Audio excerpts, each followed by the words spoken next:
À la une ce soir, 2 jours de blocage pour l'abattoir de Martinique. Le conflit entre le syndicat des bouchers et la CTM semble être au point mort. Les professionnels de la viande réclament des indemnisations suite à la panne survenue en janvier dernier.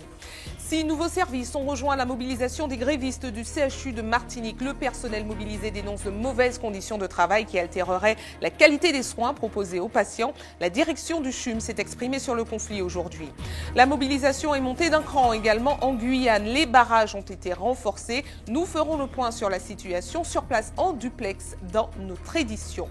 Et puis, les vacances de Pâques ont commencé avec elles la tradition du camping au bord de mer. Nous avons rencontré quelques familles qui ont choisi le camping municipal de Sainte-Anne pour passer la semaine. Bonsoir à tous et bienvenue dans notre tranche info que vous pouvez suivre en direct sur Facebook. Voilà 2 jours que les accès à l'abattoir territorial sont complètement bloqués. Le conflit entre le syndicat des bouchers et la CTM semble être au point mort. Les professionnels de la viande réclament des indemnisations après la panne survenue en janvier dernier. À cela s'ajoutent d'autres revendications liées notamment à la taxe d'équarrissage. Voyez les précisions de Jean-Marc Tabot. Ce n'est pas seulement l'abattoir territorial qui est paralysé par les bouchers en colère. Ce barrage de pneus et de palettes bloque toute la filière porcine et bovine martiniquaise. Les activités de la Comdem sont à l'arrêt, tout comme celles de la Copmar. Ces 2 camions qui devraient sillonner les routes ne sortiront pas de leur emplacement aujourd'hui. Pour le directeur, c'est un nouveau coup dur après la panne qui a paralysé l'abattoir en janvier dernier. Oui, tout le monde a eu des préjudices. Bon, et je dois vous indiquer, ce n'est pas un préjudice de 2 semaines, c'est un préjudice de plus d'1 mois. Parce que, bon, une fois que l'abattoir a été fermé, vous savez que les principaux clients qui sont les grandes surfaces ont dû prendre des dispositions et ils ont importé du frais qui coûte 2 fois plus cher que ce que nous vendons en Martinique. Donc ce qui veut dire qu'il y a une incidence et ils n'ont pas commandé pour un jour. Ils ont commandé parce qu'il y avait une annonce qui faisait état d'un blocage de l'ordre de 3 mois. Donc ils avaient commandé en conséquence. Donc ce qui veut dire que nous avons été lourdement pénalisés. Et donc aujourd'hui, le nouveau blocage de l'abattoir pénalise également les différents acteurs. Je fais partie des bouchers qui sont en grève. Je ne savais même pas qu'il y avait la grève. D'accord. C'est hier au matin, j'ai entendu ça sur les ondes. Qu'est-ce que vous pensez de cette grève? Cette grève, je trouve que c'est tellement pas obligatoire pour cette semaine. Mais on aurait dû attendre la semaine prochaine au moins pour faire leur grève. Alors que c'est en ce moment que les bouchers trouvent de quoi à se ravitailler pour la Pâques. Mais le syndicat n'en démord pas et reste concentré sur ses revendications. On réclame juste notre dû, ce qui nous est dû, le préjudice que nous avons subi pendant 2 semaines et aussi les abats qu'on n'a pas eu, qui n'ont pas été traités, qui ont été jetés et le montant qui a été prélevé injustement sur nos factures depuis 2005 concernant les ordures. Joint par téléphone, le directeur de l'abattoir avance quelques réponses, notamment sur les demandes d'indemnisation. Nous avons transmis les statistiques pour les demandes d'aide suite à la panne de janvier. La CTM reste en attente des dossiers des éleveurs. Chacune des parties reste campée sur ses positions et après 3 jours de blocage, c'est toute la filière qui pourrait en pâtir. Autre mobilisation sans issue à l'horizon. Le personnel des unités de réanimation polyvalente, des soins intensifs post-opératoires et neurologiques du nouveau plateau technique du CHU de Martinique est en grève depuis 5 jours. Les grévistes dénoncent un manque d'effectifs qui serait dangereux à terme pour les patients. 6 nouveaux services se sont joints au mouvement depuis ce matin. Aujourd'hui, la direction du CHU de Martinique a tenu une conférence de presse pour expliquer sa position. Voyez les précisions recueillies par Jean-Marc Dabreux.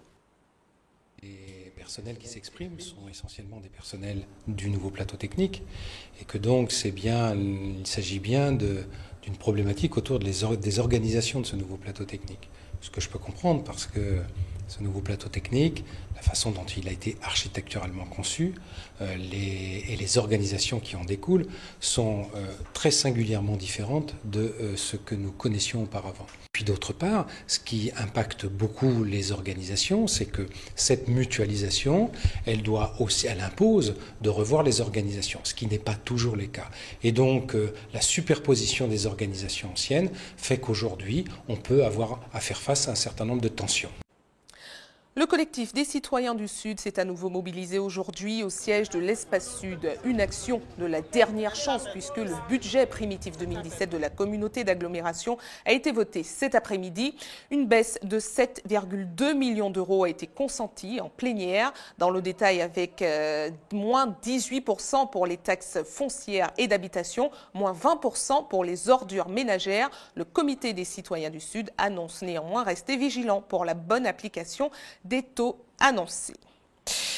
Direction la Guyane, qui arrive bientôt à sa 3e semaine de mobilisation générale. Ce lundi a été marqué par un renforcement des barrages et la situation devrait se poursuivre au moins jusqu'à ce mercredi. Le collectif pour la Guyane décollée semble plus déterminé que jamais. Voyez ce reportage de Jonathan Larieux. Au rond-point de la crique fouillée ce matin, personne ne passe, ou presque. Il est possible de passer à pied ou en 2 roues. Les quelques rares voitures qui passent sont des personnels de santé. Mais pour une grande partie de la population, c'est en piéton qu'ils traversent les barrages, présents sur leur chemin. J'ai dû laisser ma voiture, traverser 1, 2, 3 ronds-points, donc bon voilà. Mais il faut supporter. Tous les jours, c'est le même problème et en plus, je fais beaucoup de trajets pour pas beaucoup d'heures de travail puisque on ne reçoit plus de courrier, on est coincé en fait. Depuis minuit, les consignes sont strictes sur tous les barrages. Uniquement les fermières, les pompiers, les gendarmes, personne d'autre. De toute façon, là-bas, c'est filtré. C'est filtré là-bas, il laisse les gens là-bas passer, uniquement qui descend en Cayenne, ici. Certains ont pourtant pensé à quelques petites stratégies pour pouvoir malgré tout profiter de leur voiture, comme cette dame qui a laissé sa voiture la veille de l'autre côté des barrages. Alors, le système D, comme j'ai entendu que en fait, c'était ouvert de 7h jusqu'à minuit, alors j'en ai profité vers 21h, ramener ma voiture de l'autre côté pour pouvoir avoir accès ce matin pour aller travailler. Là, j'y vais, là, justement, je vais travailler, je vais essayer de voir si je vais passer, parce qu'il y a un deuxième barrage là-bas. C'est le système D, on n'a pas le choix. Hein. Moi, j'habite jusqu'au fond de l'Arrivo et je le prends bien. Après 3 semaines de mobilisation, les collectifs ont annoncé hier à la population que les barrages seraient plus rigoureux, et ce malgré une demande faite par le président de la République de cesser les blocages. Le blocage des prochains jours devrait être très dur pour les Guyanais car les principaux axes de circulation sont fermés, empêchant l'accès aux différents centres commerciaux. Pendant ces 3 jours, il sera donc très difficile de se ravitailler. Et nous restons en Guyane où nous retrouvons tout de suite notre envoyé spécial Frédéric Mazy qui est en duplex depuis le plateau d'ATV Guyane. Frédéric, bonsoir. On vient de le voir, la mobilisation est montée d'un cran aujourd'hui avec le renforcement des barrages. Après bientôt 3 semaines de grève générale, est-ce que vous sentez que la population est toujours mobilisée déjà ? Bonsoir Sabrina. Alors il est vrai pour une partie de la population, elle est toujours sur le front, mobilisée. On a pu le constater de nous-mêmes hier soir au meeting Place des Palmistes au cœur de Cayenne. Déterminé semble être le mot d'ordre, mais il faut le dire, depuis ce week-end, il y a une levée de boucliers. Certains en ont ras-le-bol des barrages. Il est dur de voir son pays au ralenti, même si c'est pour la bonne cause. Pour vous donner un exemple, ce soir, un groupe Facebook nommé Stop au barrage réunit déjà près de 3000 membres alors qu'il n'a été créé qu'hier matin. Demain, les anti-barrages se réunissent et ils réaliseront une marche à Kourou pour défendre leur point de vue. Et la situation ne semble pas prête de s'améliorer puisque le gouvernement demande la levée des barrages tandis que les parlementaires locaux déclinent l'invitation à négocier du président de la République. Expliquez-nous la situation plus concrètement. Alors, en fait, les élus n'ont pas tous le même avis. Rodolphe Alexandre, par exemple, le président de la CTG, a demandé à ce que le conflit social cesse et à ce que les Guyanais reprennent le travail. Il lui paraît en effet important de voter le budget, même urgent, de la collectivité pour qu'elle ne se retrouve pas en fait dans l'incapacité de fonctionner et surtout d'investir. Il souhaite en fait donner une nouvelle forme de mobilisation au conflit. Alors concernant le président de la République François Hollande, resté muet depuis le début du conflit, c'est vrai qu'il s'est exprimé aujourd'hui. Il souhaite donc rencontrer les parlementaires guyanais à Paris, mais c'est hors de question pour le sénateur Antoine Karam. Pour lui, les dossiers sont déjà entre de bonnes mains dans la capitale et cette rencontre n'aboutirait à rien. Vous l'aurez compris, chaque élu campe sur sa position, mais de toute façon, depuis le début du conflit, ce n'est pas eux qui mènent la mobilisation, mais bien les collectifs. Merci à vous, Frédéric Mazy. Et de retour en Martinique avec une conférence qui s'est tenue ce matin autour de la loi ASV, comprenez adaptation de la société au vieillissement. La rencontre a réuni certains professionnels du secteur des soins aux personnes âgées ainsi que des agents de la CTM. L'objectif, faire le point des nouvelles mesures existantes afin de faciliter le travail des professionnels. Voyez les précisions recueillies par Anaïs Gall. Je suis venue dans cette conférence, c'était pour effectivement prendre le maximum d'informations parce que c'est vrai que le secteur est quand même porteur, donc prendre des renseignements pour pouvoir évoluer. Ça nous permettra d'être plus performants en tout cas et de veiller au grain, de former notre personnel et d'avoir les bonnes pratiques professionnelles pour aller plus loin en 2020-2025. Voilà. Cette nouvelle loi, donc, on l'appelle la loi ASV, c'est la loi d'adaptation de la société au vieillissement, puisque nous avons tous constaté que la société vieillit, pas seulement dans le département, enfin sur le territoire martiniquais, mais vieillit au national. Donc les instances nationales, le gouvernement a travaillé avec les fédérations nationales sur une manière d'appréhender le secteur, de mieux appréhender le secteur, de donner des outils aux entreprises, aux structures, aux organismes de service à la personne. L'idée, aujourd'hui, là, c'est vrai qu'on s'adressait beaucoup plus aux chefs d'entreprise, enfin aux structures qui existent déjà, mais tout cela aussi pour leur dire que le dirigeant doit être formé et savoir de quoi il parle quand il parle de service à la personne et de personnes en perte d'autonomie ou en situation de handicap, mais aussi le dirigeant doit s'atteler et veiller à ce que son personnel soit aussi formé pour pouvoir prendre en charge ces personnes. Aujourd'hui, premier lundi des vacances de Pâques, une période privilégiée par les catholiques pour jeûner et manger plus sainement, jusqu'au fameux Accra du Vendredi Saint. Les marchandes de Fort-de-France proposent tout au long de la semaine tous les produits nécessaires à la confection des beignets salés. Voyez les réactions recueillies par Anaïs Gall ce matin. J'achète des épices, du giromont, des choux, tout ce qui est entrée avec les Accra. Du giromont, des choux durs, de la carotte, des choux normaux, oignons payés, tout ce qui s'ensuit. Les prix sont intéressants? C'est abordable. Comme c'est de tradition, faut se préparer quoi. C'est encore mieux pour nous parce qu'on trouve de bonnes choses qui est encore meilleur et puis on profite. J'ai l'habitude d'acheter des légumes, mais comme aujourd'hui c'est un meilleur marché, voilà la semaine sainte, donc on en profite pour prendre plus. Comme c'est la semaine sainte, les gens viennent acheter le chou dur pour faire des acras, le chou jaune, le giromont, la carotte, le buquet garni. On est là pour 4 jours. On a commencé aujourd'hui et ça finit jeudi. Et en plus des acras, cette période de vacances est privilégiée par de nombreuses familles martiniquaises pour faire du camping. Alizé Lutran et Guy Raphaël René ont rencontré les premiers arrivants du camping municipal de Sainte-Anne. Regardez. Pour un minimum de confort, cette famille foyalaise a tout prévu pour ses vacances. Mobilier, bâches et autres font partie du déplacement. Et même pour ces campeurs aguerris, passer 10 jours loin de son foyer ne s'improvise pas, surtout avec des enfants. Il faut voir si la tente est bonne, si les bidons sont bien, ça ne coule pas. Il faut toute une organisation. Il faut voir si on n'a pas besoin de rénover certaines choses. Par exemple, il y a les tables, les chaises et tout. Ah oui, il y a toute une organisation.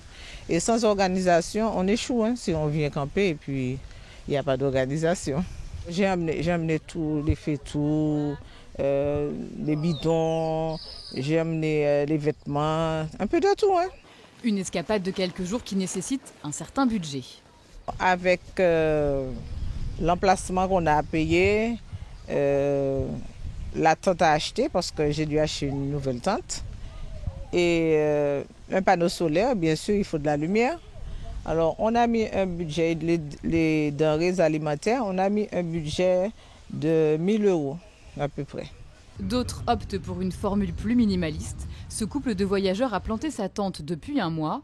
De leur côté, pas de grosses installations, mais le strict minimum. On est arrivé du coup avec nos vélos chargés, donc dessus on a la tente, on a le réchaud, on a les popotes pour faire à manger. On est arrivé, il n'y avait pas beaucoup de monde encore dans le camping, on s'est installé, donc on a installé notre tente, nous on a un petit peu l'habitude puisque ça fait déjà 8 mois qu'on voyage, donc c'est assez simple de monter la tente. Et puis on a tout de suite accroché avec ce camping, on trouve qu'il est chouette, pas très cher, donc c'est bien pour nous aussi. Et il y a tout ce qu'il faut, il y a des sanitaires, là-bas il y a de l'eau pour faire la vaisselle, là-bas on fait plutôt la lessive et les douches. Là je prépare le réchaud pour faire la cuisine ensuite, chauffer le café du matin. Voilà. Nous on est bien ici, il y a tout quoi. Il y a le confort, la tranquillité, la sécurité. Donc c'est un mode de camping qui nous convient bien. Aujourd'hui, une quarantaine de campeurs ont pris leur quartier à la Pointe-Marin. D'ici la fin de la semaine, ils seront environ 450 à profiter du week-end pascal à l'ombre de leur tente. Restez avec nous à suivre dans un instant. Nous irons en Guadeloupe à la rencontre d'un artisan boulanger sélectionné pour le concours national de la meilleure baguette de France. Il s'appelle Willy Ramassamy. Il a 23 ans d'expérience. Plus que 3 jours avant le coup d'envoi de la 32e édition du Trophée de la Caraïbe, Ulysse Mudard, le président Espoir Cycliste du Cossais, viendra nous présenter le dispositif. Et puis, dans notre JT des communes, Hubert Bornil nous parlera du ras-le-bol des riverains du quartier Sainte-Philomène à Saint-Pierre. Ils subissent de trop nombreuses nuisances à cause des carrières dans la commune. Partons tout de suite en Guadeloupe à la rencontre du potentiel meilleur boulanger de France. Willy Ramassamy a été sélectionné pour le concours national de la meilleure baguette. Une belle reconnaissance pour l'artisan boulanger qui a 23 ans d'expérience. Isabelle Hameau et Patrick Curie l'ont rencontré. Regardez. Willy est passionné par son métier de boulanger. Une histoire qui dure depuis 23 ans maintenant. Sa participation au concours de la meilleure baguette n'est pas une surprise. J'ai toujours eu envie de me comparer aux autres boulangers de Guadeloupe pour voir mon niveau. Et ce concours m'a donné de grandes ambitions en fait pour continuer. La tâche sera lourde. Face à lui, ses homologues beaucoup plus expérimentés. La fédération a donc mis en place une formation de 5 jours pendant laquelle Willy se perfectionnera. Cette formation me permettra d'aller concourir parmi les meilleurs de France. Et pour moi, c'est déjà une grande chose de partir pour participer à ce concours et de représenter la Guadeloupe dignement. Et pour aiguiser ses capacités, le jeune homme bénéficie de l'expérience de Marc Ledors, plusieurs fois médaillé en Europe et dans le monde. Un bon coaching avant le jour J. Dans ce concours, il a 6 heures de travail. C'est lui qui va choisir sa façon de travailler, alors sa méthode de fabrication. Les méthodes de fabrication, eh bien, elles peuvent être sur pouliche, elles peuvent être sur levain, elles peuvent être sur pâte fermentée. Alors tout ça pour le consommateur, c'est un peu du charabia. Mais ce qu'il va rechercher Willy dans ce concours, eh bien, c'est de retrouver un goût exceptionnel dans sa baguette, d'accord ? Il faut que le jury, eh bien, quand il va goûter cette baguette-là, eh bien, d'entrée, il faut qu'il ait tout de suite un goût, des saveurs. Il faut que ça explose en bouche. Rendez-vous donc du 14 au 17 mai à Paris, où la Guadeloupe pourrait décrocher son titre au concours national. Place au sport avec la 32e édition du Trophée de la Caraïbe qui se prépare. Une épreuve cycliste réservée aux athlètes de première, deuxième et troisième catégorie. Pour en parler, nous recevons le président Espoir Cycliste du Cossais, Ulysse Mudard. Bonsoir. Bonsoir. Merci à vous d'avoir accepté notre invitation. Alors, la compétition s'ancre dans le calendrier cycliste. Est-ce qu'il y a eu déjà des évolutions dans le parcours par rapport aux éditions précédentes ? Alors déjà cette année, il y a eu quelques changements par rapport à la première étape et la dernière étape. Parce que la première étape, on partait tout de suite vers le sud, direction Villa-Salée. Et cette année, on a changé, on part vers Bois-Rouge. Et pourquoi ces changements ? Pourquoi? Parce qu'à chaque fois, lorsqu'on partait vers la rocade de Ducos pour prendre la bretelle pour aller vers Ducos pour aller vers Rivière-Salée, comme c'est le jeudi avant le vendredi saint, donc tout le monde, c'est cette période, c'est des périodes de vacances, donc ça créait des embouteillages. Et donc ça bloquait un petit peu et ça risquait d'avoir des accidents. Donc on a décidé cette année de changer et de faire partir vers Bois-Rouge pour aller vers Monceau, Saint-Esprit, Vallat, et descendre faire le sang de l'autre côté. C'est plus difficile que l'année dernière ou pas? Je ne dirais pas c'est plus difficile, mais c'est un trophée qui va très vite. Parce que par rapport au nombre de kilomètres, par rapport des étapes, ça ira très vite. Alors vous avez parlé des embouteillages, la compétition commence ce jeudi, même si nous sommes en période de vacances scolaires, mais il y a quand même beaucoup de monde sur la route. Quels sont les dispositifs de sécurité qui sont mis en place? Alors chaque année, on essaie d'améliorer la sécurité et cette année encore, on va parce qu'il y a Monsieur Montplat avec son équipe qui est déjà chevronné dessus et on a les motards de la gendarmerie quand même et on a les signaleurs du comité régional plus du club de l'ECD pour essayer de sécuriser un petit peu les coureurs sur la route. Donc, je demande aux Martiniquais d'être prudents un petit peu, de venir d'applaudir quand même les coureurs cyclistes sur la route. Alors, il y a 6 équipes invitées cette année, avec une nouvelle qui vient de la Guadeloupe, avec à sa tête Maurice Carène, une pointure du cyclisme qui a déjà remporté 2 trophées de la Caraïbe. Alors déjà, comment vous abordez ça? Est-ce que ça vous fait peur? Est-ce qu'on a de bonnes chances face à eux? Non, ça ne me fait pas peur du tout, parce que vous savez très bien, depuis quelques années, la Martinique, quand même, ça fonctionne bien. C'est-à-dire que les jeunes, ils ont compris, il faut pédaler. Non, c'est-à-dire que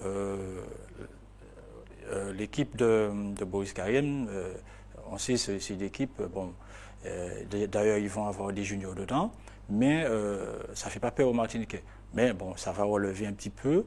Parce que on sait très bien que Boris Carène, il fait du spectacle, c'est un bon. Donc, Et plus globalement, les autres équipes viennent de la Caraïbe. Rappelez-nous les pays desquels elles viennent. Alors, nous avons la République dominicaine, nous avons Porto Rico, nous avons l'équipe de la Caraïbe. Et la Guyane, déjà je dis merci à la Guyane par rapport à ce qui se passe en Guyane. Oui, bien sûr. Ils ont répondu. Et les Martiniquais. D'accord. Et globalement, comment la Martinique se positionne dans cette compétition cette année? Vous vous sentez comment? Très bien. Pour moi, je dis que les Martiniquais, ils vont tirer leur épingle du jeu. Parce que, les étapes ne sont pas des étapes très dures. Et il faut savoir quand même que les Martiniquais n'ont pas tellement eu de compétition cette année. Et c'est pourquoi ils sont un petit peu justes. Mais je pense qu'ils vont faire du spectacle. Très bien. Merci à vous d'avoir répondu à nos questions et puis bonne compétition. Merci beaucoup. Merci. Et nous continuons à parler sport avec un retour sur les manifestations qui ont ponctué ce week-end. Il a été marqué par la victoire de Ronald Gonzalez au Grand Prix cycliste du Vauclin. En football, à l'issue de la 22e journée de Régional 1, la lutte au coude à coude continue en tête du classement. Enfin, en basket féminin, l'affiche de la Coupe de Martinique est connue. Retour sur un week-end de sport avec José Le Chertier, Michelet François et bien sûr notre monsieur sport, Caril Chassol. En cyclisme, si le contre-la-montre du Grand Prix du Vauclin est revenu samedi à Eddy Michel Cademart du Madina Bikeuse, l'étape d'hier a souri à Christopher Belmar de la JC 231. Mais au final, c'est Ronald Gonzalez de l'UCS qui remporte cette 3e édition du Grand Prix du Vauclin. Sport collectif, en basket féminin, l'affiche de la finale de la Coupe de Martinique est connue. La 2e demi-finale a vu l'Éclair s'imposer à l'Expérience 57-53 face au Golden Star. La finale opposera donc le 5 mai prochain l'Éclair à la Gauloise. Pour rappel, chez les hommes, elle mettra face à face la Gauloise et le Golden Lion. Basket toujours, mais chez les U15, le tournoi Guy Margois est revenu chez les filles comme les garçons à la Guadeloupe devant la Martinique et la Guyane. En handball masculin, à une journée de la fin du championnat de pré-national, l'espoir de Floréal prend une option sérieuse sur la 4e place.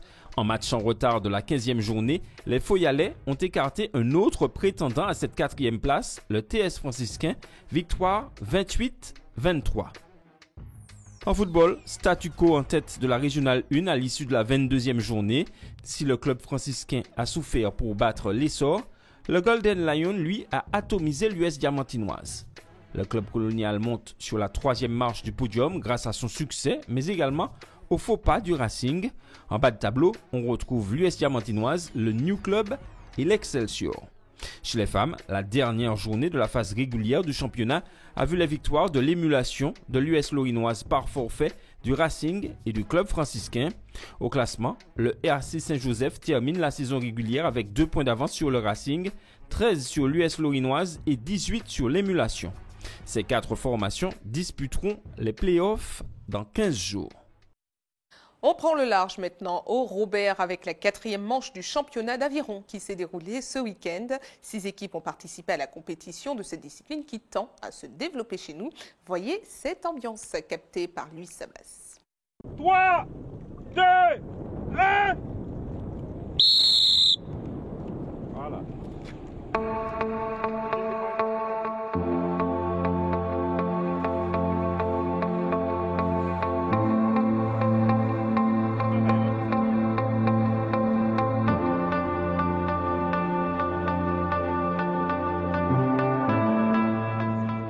C'est un sport d'équipe et ça demande beaucoup d'intensité à tout le monde pour pouvoir arriver au bout.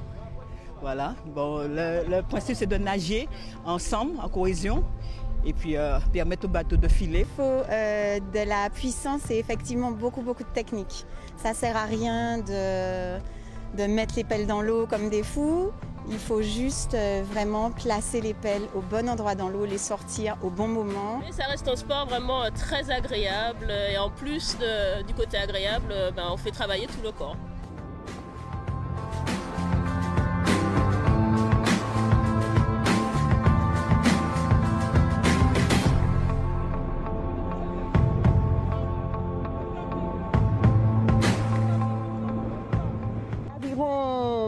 D'une manière générale, a un peu perdu sa renommée, celle qu'elle avait dans les années 80, dirons-nous. Mais petit à petit, cela reprend. Nous sommes régulièrement en compétition à travers la Martinique, puisque chaque manche du championnat se déroule dans une commune différente. Hein. Et donc, par exemple, la finale du championnat est prévue pour se dérouler à Sainte-Anne. Mais il n'y a pas de club là, mais quand même, on sera à Sainte-Anne.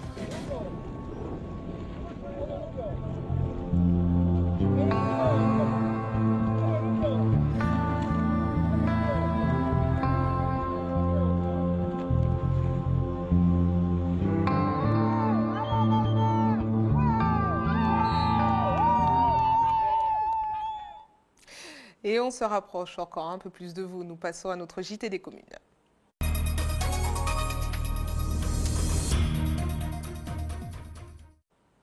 Un JT des communes qui commence à Saint-Pierre avec un coup de gueule des riverains du quartier Sainte-Philomène. Ils dénoncent les nuisances causées par l'activité des carrières qui génèrent beaucoup de poussière. Les élus, quant à eux, ont adopté une motion pour dénoncer les mouvements des camions dans la commune. Hubert Bornil et Valérie Vincent se sont rendus sur place. Regardez. La traversée de Saint-Pierre, un véritable cauchemar, tout le monde vous le dira d'ailleurs. Il y a 2 minutes à peine, on était dans des bouchons interminables. Alors en cause principalement, ce sont les camionneurs et au-delà de ces camionneurs, on vise aussi les carrières. Mais il y a encore d'autres problèmes, Saint-Pierre, c'est ça. Au niveau des carrières, alors certains riverains se plaignent aussi de la poussière. Terrible.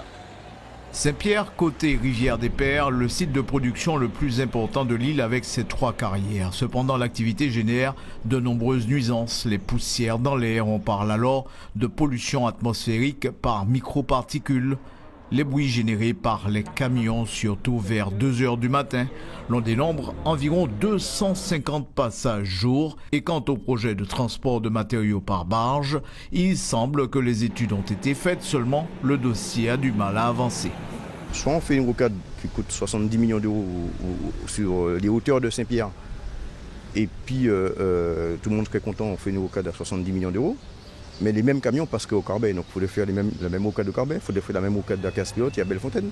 L'objectif pour nous, c'est d'utiliser un moyen qui a été testé, qui a été prouvé pour son efficacité, de faire le transport par barge. C'est-à-dire que les camions chargeraient des grosses barges qui viendraient vider le matériau sur le Lamentin au Fort-de-France d'après les essais qui ont été faits en 2008, ce qui réduit une barge réduit de 35% le trafic de camions sur le littoral. La ville a pris un arrêté municipal interdisant le passage des camions à certaines heures tardives, sauf que le montant de la contravention, 17 €, n'est pas trop dissuasif. Pour toutes ces raisons, les élus ont donc décidé d'interpeller tous les candidats aux prochaines législatives et sénatoriales.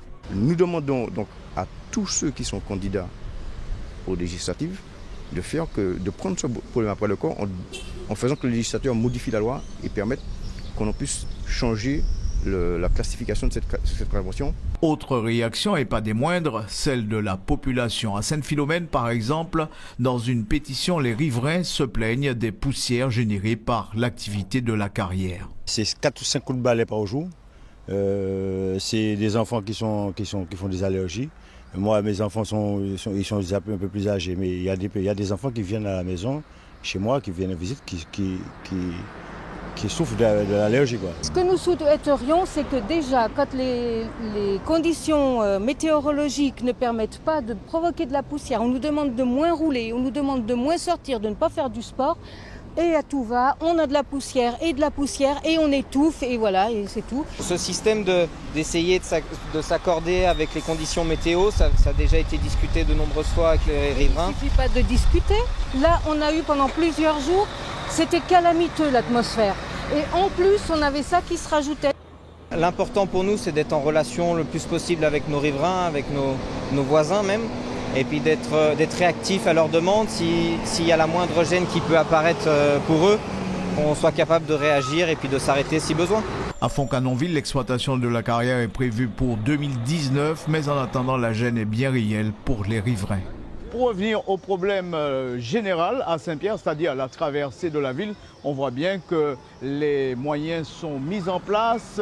Le discours de la municipalité montre bien qu'il n'y a pas de difficulté avec les transporteurs. On peut donc espérer que les choses finiront un jour par aboutir. Information pratique pour ceux qui souhaitent faire un don de sang demain. Un camion de l'EFS sera stationné de 8h30 à 13h30 sur le parking du supermarché Casino Lorrain au quartier Font-Brûlé. Et puis comme chaque jour ouvré, l'équipe sera également à votre disposition de 9h à 16h à la maison du don au CHU Pierre Zobda-Kittmann au quartier Laménard à Fort-de-France. Et puis nous terminons cette édition avec des images d'une pêche spectaculaire. Hier soir au Vauclin, un poisson de 108 kg et d'environ 2,30 m a été capturé par Yannick Thérèse, passionné de pêche à la canne. Le jeune homme aurait mis près de 2 heures pour remonter l'animal. Il semblerait qu'il s'agisse d'un tarpon, appelé également grands écailles en Guyane. La petite histoire ne nous dit pas à quelle sauce le poisson a été cuisiné, ni à combien ils étaient pour le déguster. Et c'est la fin de votre journal local et régional. Mais ne bougez pas, on se retrouve dans quelques instants avec Antje. A tout de suite.